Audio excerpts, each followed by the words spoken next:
Hello, I'm Graham Horton and welcome to this video. Now today I've got another product review for you and it's for a rather interesting vintage shaped flash unit. It's the vintage Z1 Pro from the company Viltrox. Now a year ago they brought out the Z1, which was a manual only version of this. Now they brought out this release which is the Pro version, and it supports TTL and the Slave 1, Slave 2 function, and it also supports high-speed sync. Now the vintage flashes and vintage cameras are taking a resurgence, and some of the cameras now are going for more than they were when they first came out. Especially the full frame format, things like the 5D 2005 camera still takes fantastic pictures. Obviously can't shoot video with it, but the stills from full frame are fantastic with this camera. So there is a resurgence in this vintage look with the on-camera flash. It's not my preferred lighting style. You get rabbit in the headlight type pictures and bright shadows behind your subject, but very bright, colourful pictures, and that seems to be what the Y2K people are looking for these days. So let's have a look at this particular flash, and it is the Viltrox Z1 Pro, and this one is for the Canon interface. You can get them for the other major brands, Panasonic, Fuji, Nikon and Sony, I believe. So this is the Canon version. So let's unbox this and I'll show you the vintage Z1 Pro. In the box you'll get the warranty card, and there's also a QR code here to scan and download the user manual for this device. This is the flash itself, and the hot shoe will be dependent on the type of camera that you have. So this will be the Canon interface. You'll also receive this diffuser which clips onto the flash like so, and that gives you a softer light for portraits, etc. So let's just put this to one side and have a closer look at the actual device itself. Weighs about 136 grams according to the specification, and if we look on the left hand side we can see we've got that Type-C charging port and the switch here, which is between the S1, which will fire concurrently with the first pulse of flash from your secondary camera, or the S2, which will fire with the second pulse, so after the TTL establishing pulse. So if you only want this in the auto mode, you'll switch that switch to the off position. It can also be charged from a power bank or wall socket, and again that would just plug into the Type-C socket, and on the back of the flash you will see an indication of the charge level of the flash itself, so you can see we're around about half full there. If we look at the back of the unit, we've got a rotary dial here which allows us to set some parameters, and it also has a push function so you can change some of the settings within the flash. On the top we've got this faux leather finish. Unfortunately it is only plastic, it isn't a faux leather. On the front of the unit you can see the flash tube, and it appears to have sort of a Fresnel lens here to project the light a little bit further. You can see the circular Fresnel lens there and the flash tube behind it. Here we've got the optical window for detecting the flash pulse if you're using S1 or S2 modes.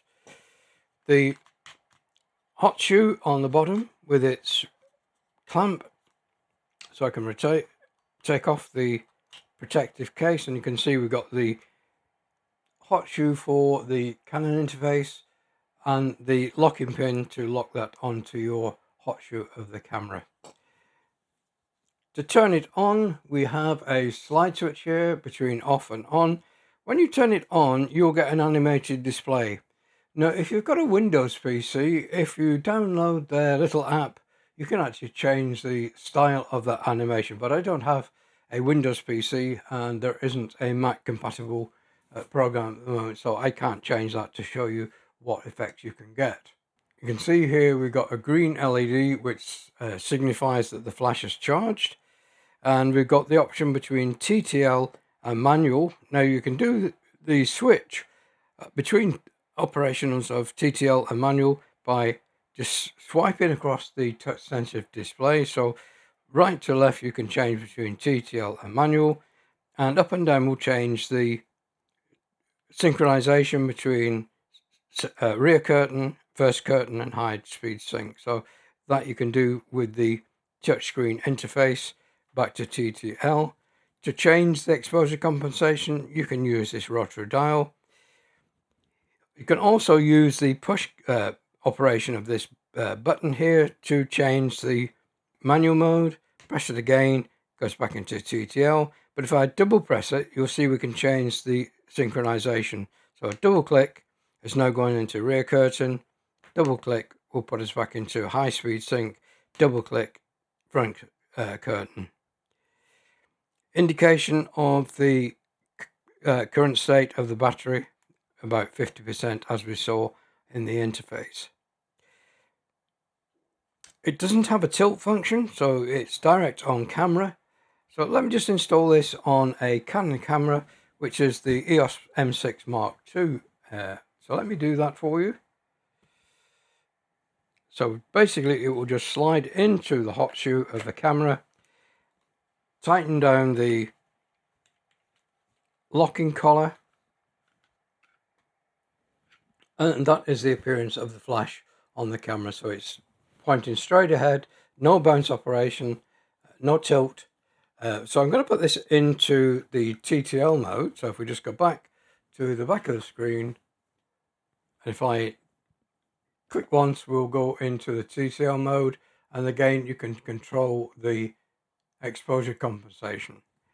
Now from the Canon menu, if I just turn the camera on, if we just refocus that, if we go into the menu of the Canon system, under flash control, you've got the flash control on or off, so that would be firing or disabled. The type of evaluation you want to do, evaluative or average. So normally evaluative gives you the best results. Slow speed synchronization. So with this camera, it's normally 1/60th to 1/200th, but we'll see we can use the high speed sync with this camera as well. We're going to look at the external flash function setting. So if I press OK, you can see we can use the ETTL mode or manual flash. So let's go to ETTL, so that's TTL metering. Second curtain sync or first curtain sync, or we can actually use high speed synchronization. So if I set high speed sync here on the flash, you can see that has gone through to the Z1 Pro. It's now selected the high speed sync operation. So let's just put this back into the standard first curtain synchronization mode, and now you can see that the indication on the flash has changed to first curtain sync. With the back of the camera, you can change exposure compensation. So if you're used to using the back of the flash, then again you can change exposure compensation at this point up to plus and minus 2 stops. If I put 1 stop on there and press OK, you'll notice that that isn't transferred through to the display of the Z1, but in fact the flash compensation will be plus 1 EV. If you wanted a reminder of that, then obviously if you change that back to 0, you could use the dial here to set you 1 EV, and you could take the picture and you've got a reminder there that you've got EV set, where if you'd set it from the camera, you won't get that. To check that your interface is working correctly, you can see there is a camera symbol there, and that tells you you've got communication from the camera through the hotkey and everything is fine. Now, in testing this camera, I've been taking lots of pictures in various modes, and I found in the TTL mode, it generally underexposes by about 1 stop. Doesn't matter what camera I use, and it doesn't matter what lens I use, it tends to underexpose by one stop. So whether that's a calibration issue with this particular flash, I'm not sure. I'm going to show you that in practice now. So I've got a little scene set up. So with the EOS M6 Mark II, we're going to take a picture, and I'm hoping I can get the back of the screen for you in a moment. So I'm going to take a picture of this little dog here. We're going to be in the TTL mode. So you can see on the back of the camera, that's TTL 0. I've got the camera set to f6.3, ISO 200, and first curtain sync. So I'm going to take this picture.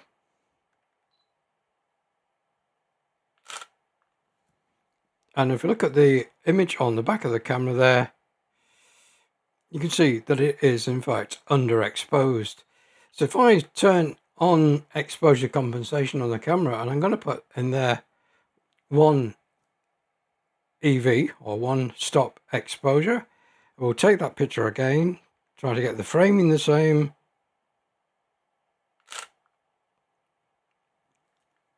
And you can see on the camera now the exposure is approaching probably what you would expect for that type of shot. In the high-speed synchronization mode, obviously if you're taking pictures outside in bright sunlight and you've got the lowest ISO, say, of 100, remember the Sony f16 rule means that you get a 1/25th of a second at f16 with ISO 100. So if you wanted to use it less than f16, then you're going to have to raise your shutter speed. So there comes a point where your shutter speed will exceed the synchronization fastest rate that the camera has, normally about a 200th of a second. So the only way to overcome that is to use high-speed synchronization with your flash gun. So there again, we're using the high-speed sync between the first curtain and the rear curtain. You'll find that you get a slit progressing over the sensor, and with the high-speed synchronization, the flash is pulsed at many times per second so that it totally illuminates as the shutter moves down over the sensor. So I've been using that high-speed synchronization. You can see the picture on the screen here now of the doll that I took outside, very heavily backlit with bright sunlight. So that would be something like an f16. So if I wanted to throw the background out of focus, then I'm going to have to set an aperture of something like f2.8 or something like that. So to get the exposure right, I would have to use something like 1/2000th of a second with the lowest ISO the camera had, which was 100. Switching high-speed synchronization with the flash, and you can see that I can use that and get acceptable results with the high-speed synchronization. So the fact that the Z1 Pro now has high-speed synchronization is a real bonus.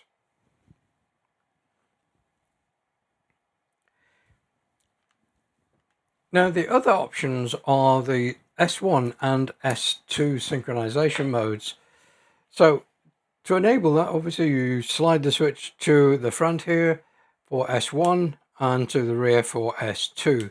So I'm going to use the S1 mode, and what I've got here is my little Canon camera, which has a very, very small flash unit.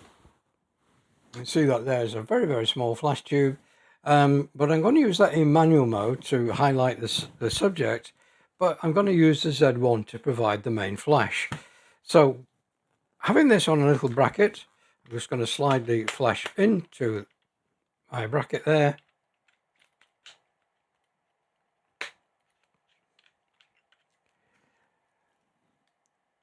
So we're going to be using manual mode, obviously, because we're not having any TTL connectivity to the camera. So we're going to start off with, say, 1/8 power. Turn on this camera. And again, we'll take some pictures of that dog. So I'll just zoom in. And I've turned the flash on. So we'll take the first shot with the S1 synchronization. And that's just a bit overexposed. Just look at that, he's overexposed. So it's a case of chimping the exposure. So that was probably 2 stops overexposed. So I'm going to go down to a 64th power. So the lowest power setting we have. Zoom in on the dog again. and that's much better, as you can see on the back of the camera there. I thought it was still slightly overexposed. I can't reduce the power anymore, so obviously I can change the aperture of this camera. At the moment it's at 2.8, so we'll go up to something like 4.5, take the picture again,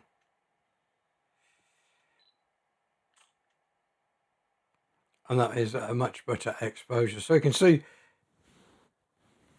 see by a little bit of MacGyver in here, you can have your main camera providing you with a synchronization pulse for the main camera, so you can see that works. So to get my Canon 5D operational with the Viltrox Z1 Pro, I've used one of the transmitters which you can get for various camera interfaces, and this one is for the Canon. This one is the N1 from Neeware, but Godox do their own. Providing you've got a matching system, these work okay. So you can use them in manual or TTL mode, and I've got them set up here for TTL. So if we look on the back of the camera for a moment, you can see that I've got this set up on Group 1. And Channel A I've got for TTL. On the receiver, we have Group 1 Channel A. So we've got a matching channel. So whatever the transmitter set to, the receiver will follow suit. So I've got it in TTL mode, and I've got my exposure. So my exposure is 1/125th of a second at f4 and ISO 100. So let's take that shot. And we can look on the back of the screen. And again,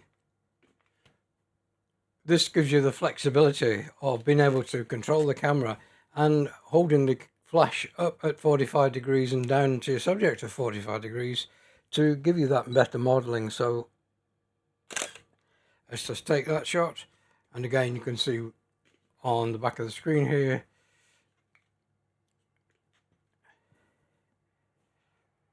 that we got the image of the dog captured quite nicely.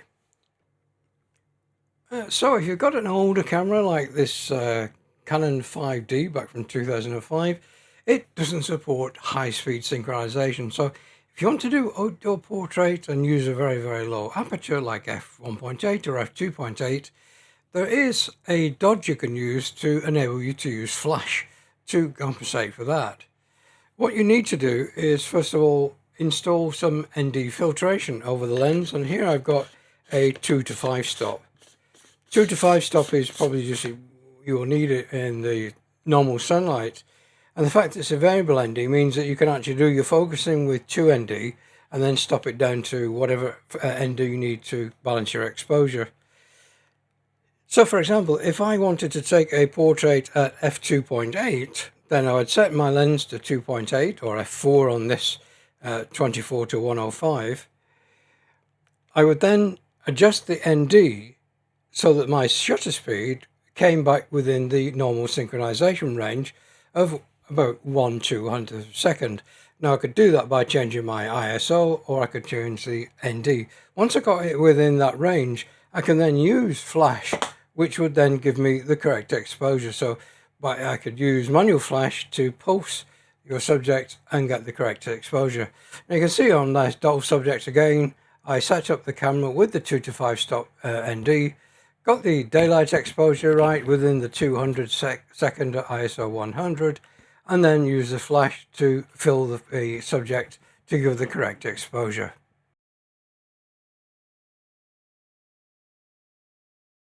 Okay, let me have a look at some of the negative aspects I found with this flash gun.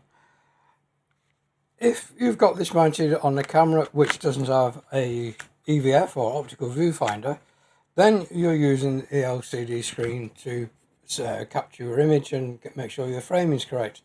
That's no bother at all. You can set the TTL exposure compensation or put it in manual mode, or if you're using strobe flash, use S1, S2 modes. There isn't a problem. The problem arises for me when I use a camera which has a electronic viewfinder, such as this M50 Mark II that's got an electronic viewfinder, and I mount this flash on the top. What I've noticed is quite a few times I've set my exposure to, say, TTL +1, gone to take my picture, put my eye up to the viewfinder, and when I'm taking the flash picture, it's been incorrect. And then when I've looked at the display, it's changed from TTL to manual. It's because my head has been bumping this switch. So once that gets touched, it changes from auto to manual mode. So that happened quite a few times. And the other thing that can happen when your forehead touches this is you can change the synchronization mode from, say, high speed sync to first curtain sync or rear curtain sync. So it's a bit sensitive to touching that. If there was a way of being able to lock your exposure once you've set that, that would have been fantastic. And the other thing is, it's very easy to catch that dial and change your exposure. So if you've got this on a strap, it's quite easy just to catch that knob and change the exposure. You see on the screen here, very, very soft knob, and changes your exposure. So just touching that, you can change from TTL to manual, and your exposure is incorrect. So it would be nice if Viltrox, in an update to this, could provide some sort of locking mechanism for that dial and being able to lock the LCD screen. So they have been my only concerns with the flash. Seems to be consistent color temperature. Just that issue with exposure compensation on the EOS M range of cameras. When I use the transmitter on the 5D, the exposure seems to be correct. So whether there's a compatibility problem with the EOS M range, I really don't know. So it is a very cost-effective flash, something like £60, I believe, in the UK. You've got the facility for S1 and S2, optical triggered modes, you've got manual, you've got automatic, you've got high-speed synchronization, and a fairly high guide number with this flash. So you've got everything you want in a flash. So that's it for my review. Thanks very much for watching. Please do take care, and I hope to see you all very, very soon. Goodbye for now.